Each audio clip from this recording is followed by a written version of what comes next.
Hello everyone. आज है 30 सितंबर और द इंडियन एक्सप्रेस की आज की जो हमारी इम्पोर्टेंट न्यूज़ रहने वाली हैं वो होंगी भारत भूटान सीमा की रेल जो परियोजना है उसके बारे में हमारी जो न्यूज़ है वो रहने वाली है कि ये किन किन एरिया से होके गुजरेंगी और इनको लेकर क्या क्या समस्याएं होंगी या फिर क्या क्या इससे जो है वो प्रभावित होगा। इन सब के बारे में जो है वो जानेंगे और इससे क्या क्या फ़ायदे होंगे। दूसरा, जो नोबेल पुरस्कार है जो नोबेल शांति का पुरस्कार है, क्या वह डोनाल्ड ट्रंप को मिलेगा या नहीं मिलेगा, क्योंकि इस नोबेल पुरस्कार के लिए जो डोनाल्ड ट्रंप हैं अमेरिका के राष्ट्रपति, उनको नामांकित किया गया है। तीसरा, जो हिंद महासागर है उसके अंदर मिलने वाले जो खनिज हैं उनके महत्व के बारे में हम बातचीत जो है वो करने वाले हैं। तो आज की हमारी जो पहली न्यूज़ रहेगी, भारत भूटान तक 2 सीमा पार रेल संपर्क बनाएगा, जिसके अंदर देखें तो कुल लागत जो है वो 24,000 करोड़ रुपए की होने वाली है। भारत जो है भूटान के साथ में 2 सीमा पार रेल जो लिंक हैं उनको स्थापित करने की घोषणा की गई है, जो कि दोनों देशों के बीच की जो कनेक्टिविटी है, जैसे कि व्यापार है या फिर जो आर्थिक एकीकरण है, उसकी दिशा में काम करेगा और उसमें आर्थिक एकीकरण को और अधिक मजबूती जो है वो मिलेगी। जो ये परियोजना है जो रेल परियोजना है, इसके मुख्य पॉइंट जो हैं वो क्या क्या हैं। 2 रेलों की लिंक, जो कोकराझार असम है, गेलुफू भूटान, इसकी अगर लंबाई देखें तो 69 किलोमीटर की जो है इसकी लंबाई रहने वाली है और इसकी लागत जो है 3,456 करोड़ रुपए होने वाली है, जिसमें जो है 6 स्टेशन होंगे, 100 से अधिक पुल होंगे, जो कि मेजर और माइनर छोटे या बड़े जो पुल हैं वो होने वाले हैं। और यह एक पूरी तरह से विद्युतीकरण होगा, जो कि भूटान का जो सापार्क का क्षेत्र है उसको जोड़ेगा और जो गैल्फू है उसको माइंडफुलनेस की जो सिटी है उसके रूप में उभारेगा। पूरा होने का जो समय है वो लगभग 4 वर्ष है, कि जो ये परियोजना है वो 4 वर्ष के अंदर पूरी होने की उम्मीद है। और जो बनारहट है जो पश्चिम बंगाल है और जो समतसे है भूटान का, इनकी लंबाई 20 किलोमीटर रहने वाली है और अगर इसकी लागत की बात करें तो 577 करोड़ रुपए। इनमें 2 स्टेशन होंगे, 25 पुल होंगे और 1 ओवर ब्रिज होगा और 37 अंडर ब्रिज जो हैं इसके अंदर शामिल होंगे। यह समतसे को औद्योगिक हब बनाने की ओर जो है एक महत्वपूर्ण कदम होगा और इसको पूरा करने का जो समय है वो 3 वर्ष रखा गया है, यानी कि इसको पूरा होने में लगभग 3 वर्ष का जो टाइम है वो लगने वाला है। और अगर इसकी लंबाई और इसकी लागत की बात करें तो इसकी जो लंबाई है वो लगभग 90 किलोमीटर जो है वो होने वाली है और इसकी जो लागत है वह 4,033 करोड़ रुपए होगी। भारत की ओर से यह फंडिंग दी जाएगी, जिसमें कि भारतीय खंड जो रेल मंत्रालय है उसके द्वारा भूटान खंड जो है भारत की सहायता से वित्त पोषित किया जाएगा।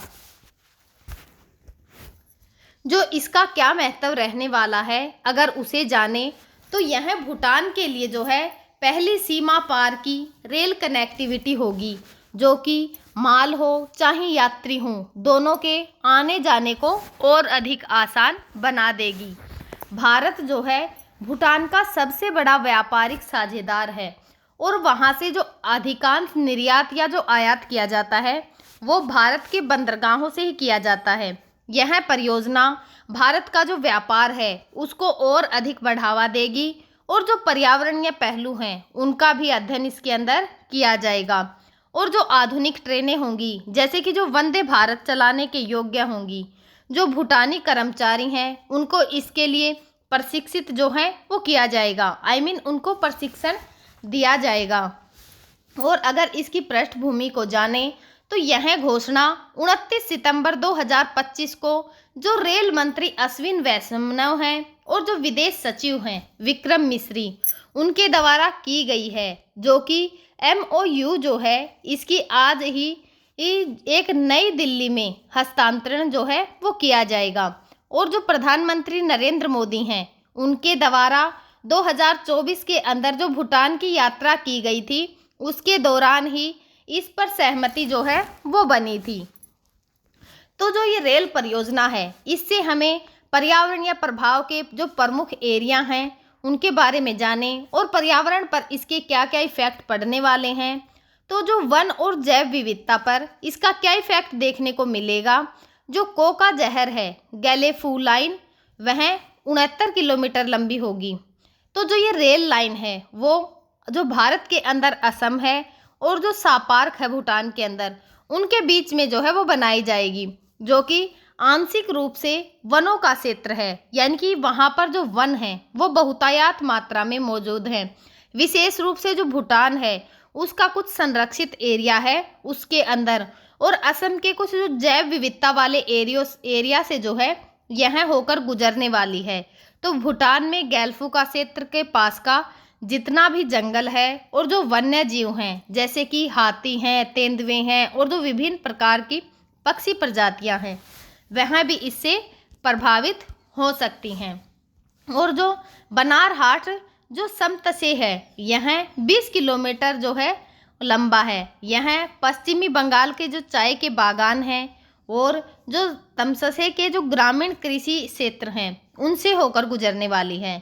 जो ये एरिया है इसमें वन जो है कवर कम है, लेकिन जो स्थानीय पारिस्थितिकी तंत्र है जैसे कि नदियां हैं या फिर जो छोटे छोटे जंगल होते हैं वह इसमें बहुत अधिक मात्रा में मिलने वाले हैं। वह इससे बहुत ज़्यादा प्रभावित हो जाएंगे और जो संभावित प्रभाव होंगे कि जो पेड़ हैं उनकी कटाई अधिक मात्रा में करनी पड़ेगी और जो वन्य जीव हैं उनके आवासों के लिए भी कुछ व्यवधान किए जाएंगे। और मिट्टी का कटाव भी जो है, पेड़ों की कटाई होगी तो मिट्टी का कटाव भी होगा जिससे मिट्टी का क्षरण होगा, यानी कि भूमि प्रदूषण भी इससे जो है वो बढ़ जाएगा। तो जो जल संसाधन है जैसे कि जो रेल लाइनें हैं इनका निर्माण जब किया जाएगा तो नदियाँ या फिर जो जल के जितने भी निकाय मौजूद होंगे जैसे कि जो भूटान है, भूटान के अंदर अमोछू और असम के अंदर जो छोटी छोटी नदियाँ हैं उन पर पुलों का निर्माण किया जाएगा जिससे जो जल का प्रवाह या फिर जो जलीय पारिस्थितिकी तंत्र है वह प्रभावित होगा। निर्माण के दौरान जो जल प्रदूषण है वह भी होगा, क्योंकि जब पुलों के नीचे से पानी जाएगा तो उसके अंदर मलबा या फिर जो रासायनिक रिसाव है वो भी हो सकता है, जिससे कि जो जल संसाधन है उसके अंदर भी जोखिम हो सकता है। तीसरा जो शोर और जो कंपन है उससे जो है कैसे इफेक्ट करेगा।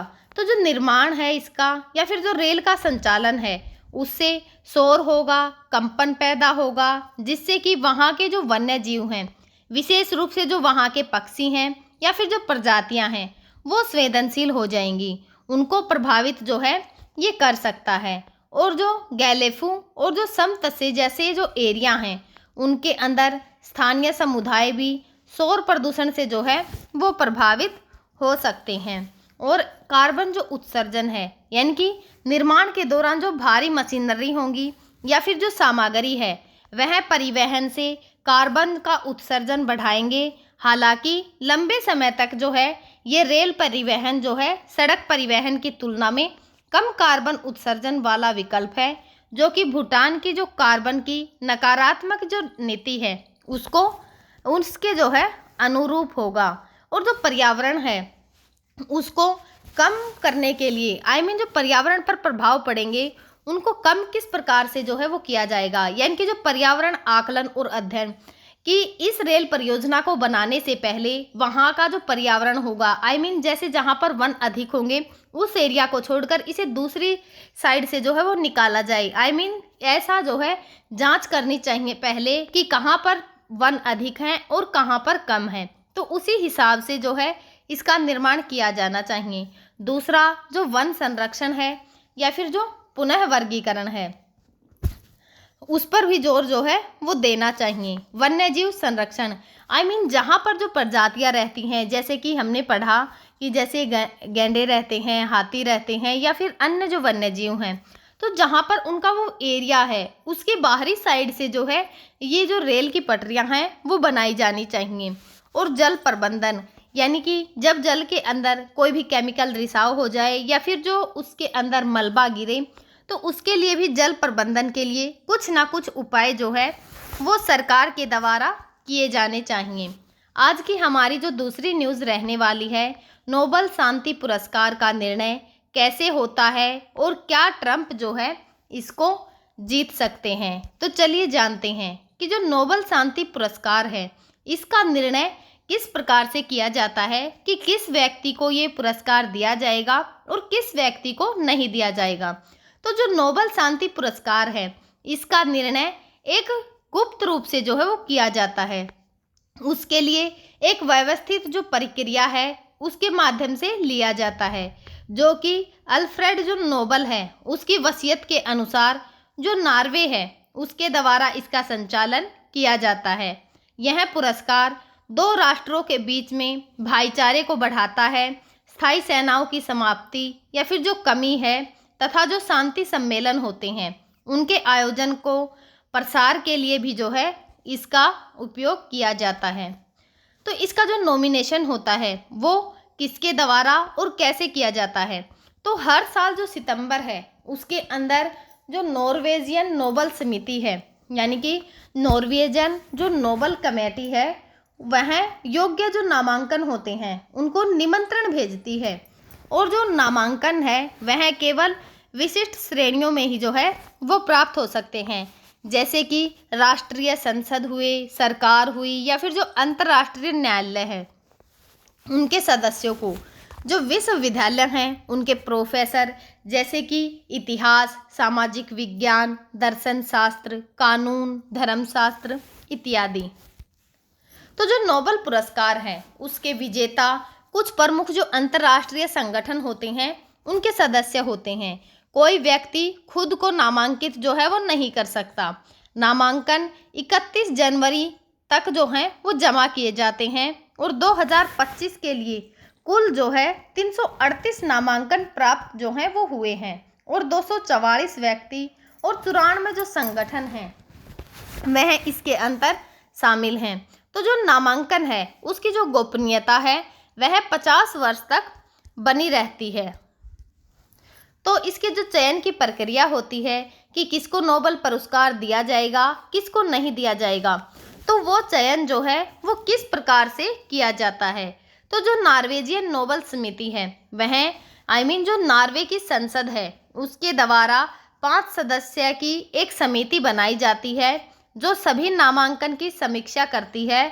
फरवरी से अगस्त तक जो विशेषज्ञ हैं वे नॉर्वेजियन हो या फिर अंतर्राष्ट्रीय हो, दोनों से रिपोर्ट को जो है तैयार किया जाता है।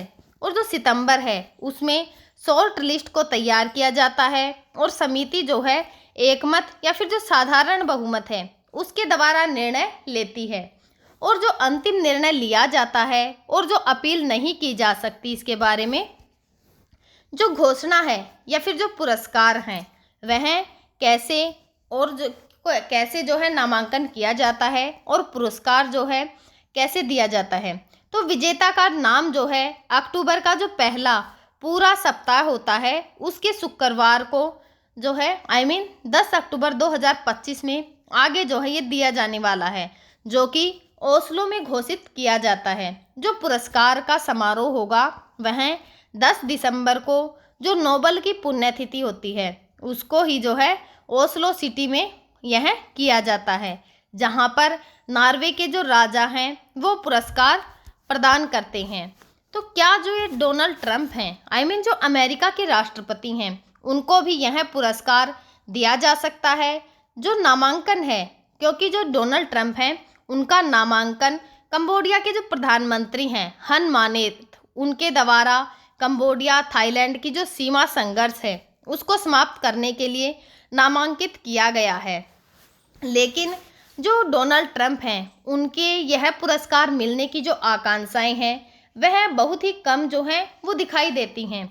इसके अलावा जो पाकिस्तान है, इजराइल है और जो अन्य देश हैं, उन्होंने भी जो डोनाल्ड ट्रंप का नामांकन किया गया है उसको समर्थन प्रदान किया है। लेकिन नामांकन ही जो है इसके लिए पर्याप्त नहीं है कि नामांकन हो जाएगा तो उसे नोबेल पुरस्कार दे दिया जाएगा, बल्कि जो समिति होती है, जो 5 लोगों की समिति बनाई जाती है, वह वास्तविक जो योगदान है उसकी जांच करती है और जो नीतियां हैं इसको लेकर और जो विवाद हैं उसे जाने। तो कुछ विशेषज्ञों का कहना है कि जो डोनाल्ड ट्रंप की नीतियां हैं, जैसे कि जो अंतर्राष्ट्रीय समझौते हैं उनसे हटना, इजराइल का जो गाजा युद्ध है उसके अंदर समर्थन, यूक्रेन को हथियार बेचना और जो वैश्विक शांति है और बहुपक्षीय जो व्यवस्था है उसको कमज़ोर करना, इसके अंतर्गत शामिल है। जो नोबेल समिति है उन्होंने ऐसी नीतियों को पुरस्कार के विपरीत जो है वो माना जाता है। उदाहरण के लिए जो गाजा है उसके अंदर 65,000 जो हैं मौतें हुई हैं और फ्रांस के जो राष्ट्रपति हैं एमैनुअल मैक्रो, उन्होंने कहा है कि ट्रंप को जो गाजा युद्ध रोकना चाहिए यदि वे पुरस्कार चाहते हैं तो। जो ट्रंप हैं उसने खुद ही संयुक्त राष्ट्र में पुरस्कार की इच्छा को जताया, लेकिन जो समिति है उसका आक्रामक जो लॉबिंग को नापसंद जो है वो करती है।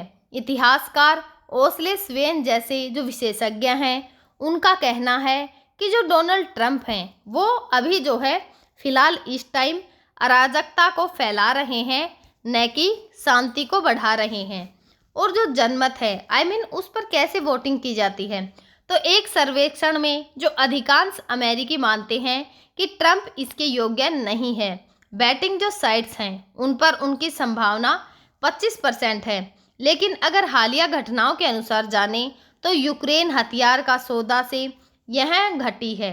पिछला इतिहास जो है, जैसे कि जो ट्रंप हैं वो अब्राहिम जो समझौता हुआ, जो मध्य पूर्व के देश हैं उनके साथ जो शांति समझौता हुआ उसके लिए नामांकित हुए थे, लेकिन पुरस्कार जो है उस समय पर भी नहीं मिला डोनाल्ड ट्रंप को।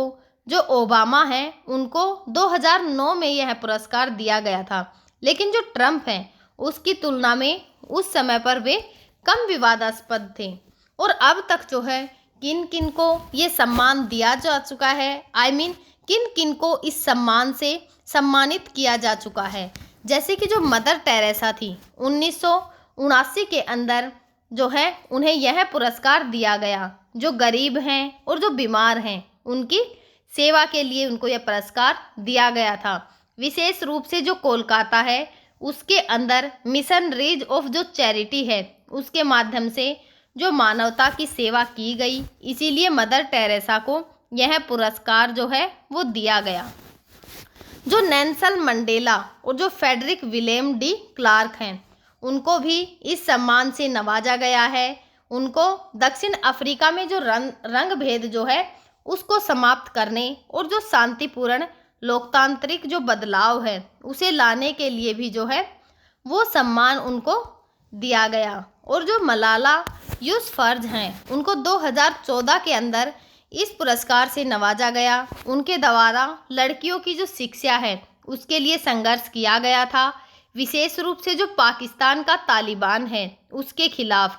और इसके प्रभाव जो हैं, जैसे कि जो वैश्विक स्तर है उस पर शिक्षा और जो महिला अधिकार हैं उनके लिए जागरूकता बहुत ही जो है वो इम्पोर्टेंट थी। सबसे कम उम्र की जो विजेता हैं इस पुरस्कार को लेने वाले वे मलाला यूसुफजई ही हैं। उनको 17 वर्ष की जो आयु है उसके अंदर इस पुरस्कार से नवाजा गया।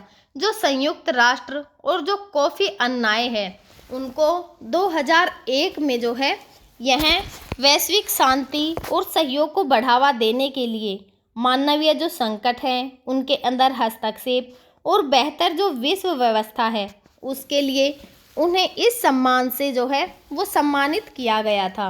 तो जो मार्टिन लूथर किंग जूनियर हैं उनको 1964 के अंदर जो अमेरिका है उसमें नागरिक अधिकारों के लिए अहिंसक जो आंदोलन है उनके लिए इनको यह पुरस्कार दिया गया था।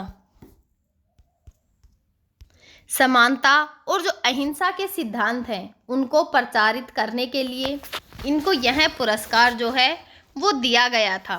और जो विश्व खाद्य कार्यक्रम 2025 का योगदान देखें तो उसमें जो भूख और खाद्य असुरक्षा है उससे निपटने संघर्ष के जो इलाके हैं उनमें खाद्य सहायता को पहुंचाने के लिए जो ये सम्मान है वो दिया गया। और अगर उसके प्रभाव देखें तो वहाँ पर वैश्विक जो भुखमरी है उसके खिलाफ लड़ाई को मजबूत किया गया था। और 2024 का जो पुरस्कार है वो निहो जो हिदानक्यो हैं यानी कि जो जापानी परमाणु बम पीड़ित संगठन है उनको दिया गया। और उनको परमाणु जो हथियार हैं उनके खिलाफ जो कार्य के लिए यह पुरस्कार दे दिया गया था। और अगर बात करें 2025 की तो उसका विजेता 10 अक्टूबर को घोषित किया जाएगा। आज की हमारी जो लास्ट न्यूज़ रहने वाली है कि हिंद महासागर खनिज अन्वेषण धक्का जो भारत का PMS का जो अन्वेषण है उसके लिए ISA के साथ 2 अनुबंध करने वाला पहला देश बन गया है भारत। ये जो धातुएं होती हैं वह नवीकरणीय जो ऊर्जा की प्रणाली हैं या फिर जो हरित प्रौद्योगिकी हैं उनके लिए बहुत ही इम्पोर्टेंट मानी जाती हैं। जो हिंद महासागर है उसकी गहराइयों के अंदर बहुत से संसाधन छिपे हुए हैं। वे केवल जो वैश्विक ऊर्जा के परिवर्तन हैं उनकी ही कुंजी नहीं बल्कि जो भारत की ब्लू इकोनॉमी है और जो रणनीतिक स्वायत्ता है उसके लिए बहुत ही इम्पोर्टेंट है। और अगर हाल ही की बात करें तो भारत ने जो अंतर्राष्ट्रीय समुद्र तल है यानी कि जो इंटरनेशनल सेफ्ड अथॉरिटी ISA है उनके साथ में 2 अनुबंधों के माध्यम से जो पॉलीमेटिक सल्फाइड है यानी कि जो PMS है उसकी घोषणा के लिए विशेष अधिकार जो हैं उनको प्राप्त किए गए हैं जिससे कि वह जो ये एरिया है उसमें अग्रणी बन गया है।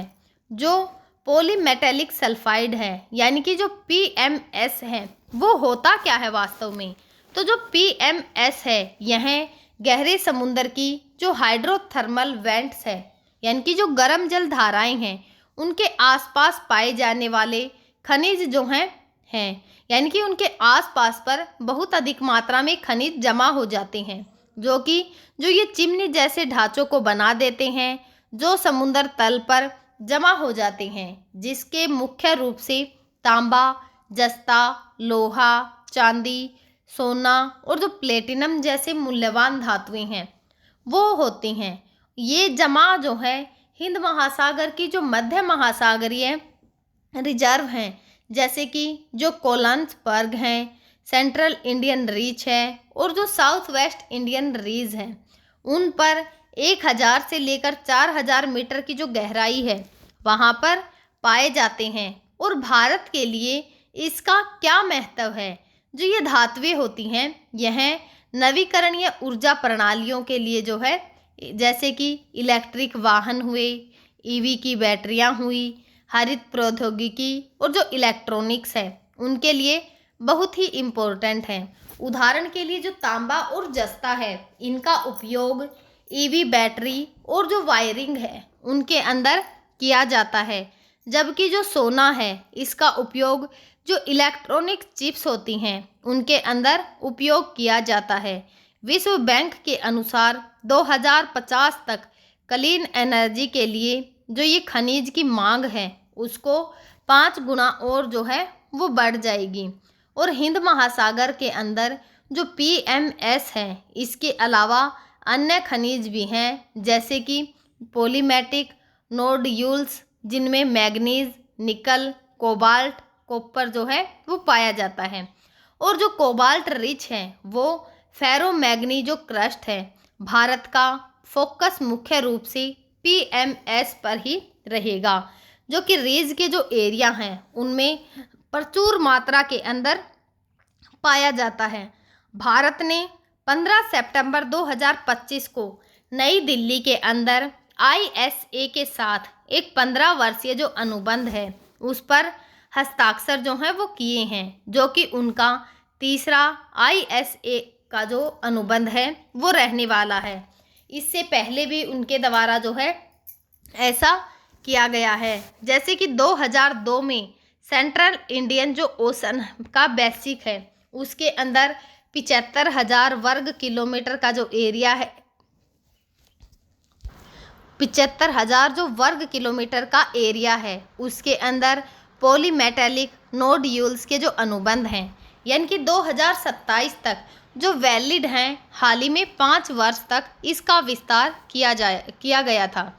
और 2016 यानी कि जो सेंट्रल और जो साउथ वेस्ट इंडीज़ का रीज है उसके अंदर 10,000 वर्ग किलोमीटर में PMS के लिए पहला अनुबंध जारी किया गया था।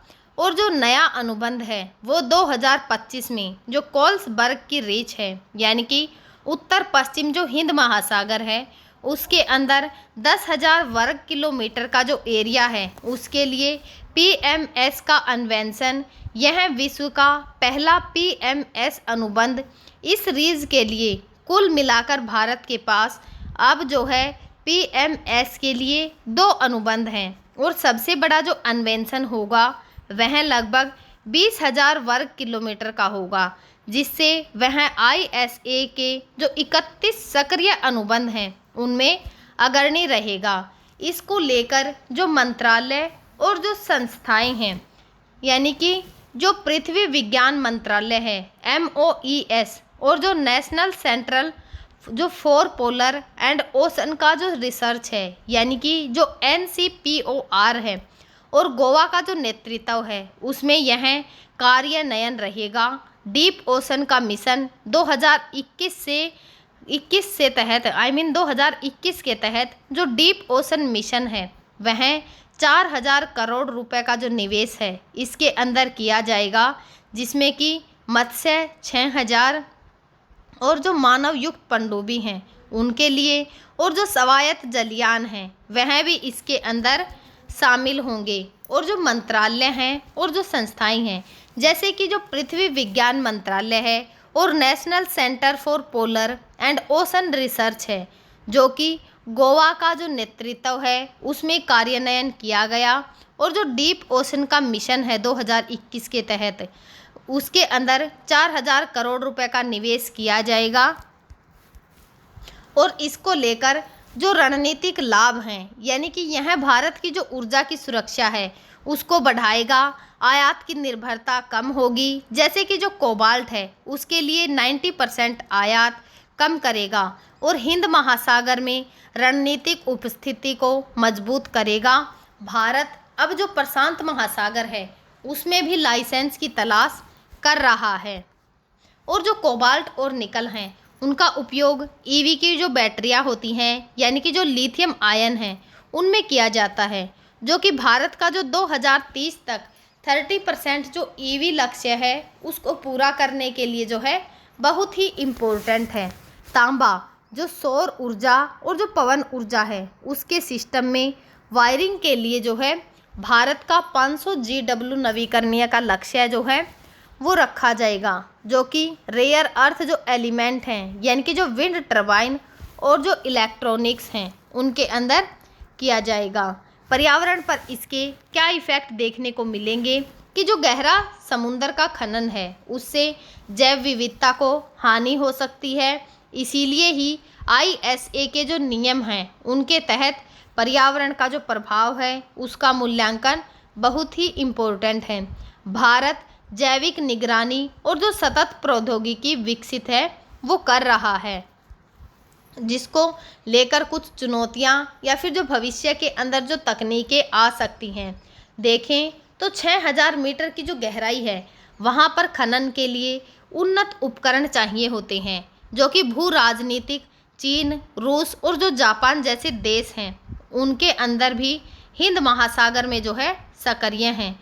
जो वैश्विक संदर्भ है, यानी कि जो ISA है 2026 तक खनन कोड अंतिम रूप देगा, लेकिन जो पर्यावरण की चिंताएं हैं उससे कुछ देश जैसे कि फ्रांस हुआ, जर्मनी हुआ, रोक की मांग जो है वो कर रहे हैं।